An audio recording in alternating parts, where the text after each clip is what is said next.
இப்போ இந்தியா பாகிஸ்தான் யுத்தம் நமக்கு முந்தா நாளைக்கு ஒரு 3 நாளுக்கு முன்னாடி ஆரம்பிச்சு. நேற்றுக்கு சரண்டர் ஆகிட்டாங்களா இல்லையா? நேற்றுக்கு சரண்டர் ஆகி ஃபைனலைஸ் வந்துருச்சு.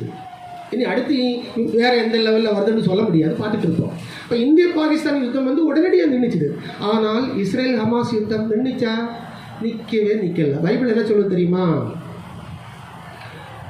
எருசலேம் வந்து வருகின்ற நாட்களில் தத்தளிப்பின் பாத்திரம், the vessels of drunkenness. I will make Jerusalem into the vessels of drunkenness.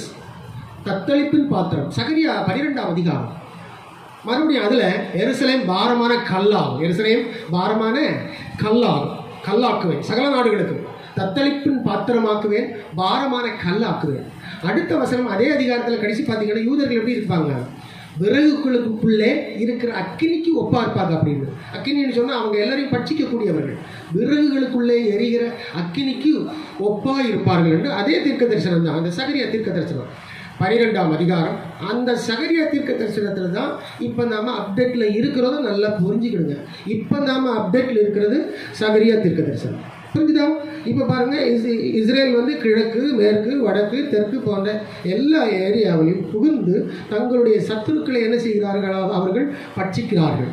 அந்த வசனம் அந்த ஒன்றில் அந்த லாஸ்ட் வரலாம், அது 7, 8 வசனம் வரும். அது 8வது வசனம், எத்தனாவது வசனம்? 6வது வசனம் அதில் இருக்குது. இப்போ நாம் இருக்கிறது இந்த லைவில் இருக்கிறோம், நம்ம மறந்துடாதீங்க. ஓகேயா? சகரியா 12க்கு நம்ம வந்துட்டோம். அதனால் போவோம், இன்னும் வருங்காலத்தில் போக அடுத்த அப்டேட் நான் உங்களுக்கு சொல்கிறேன். God bless you.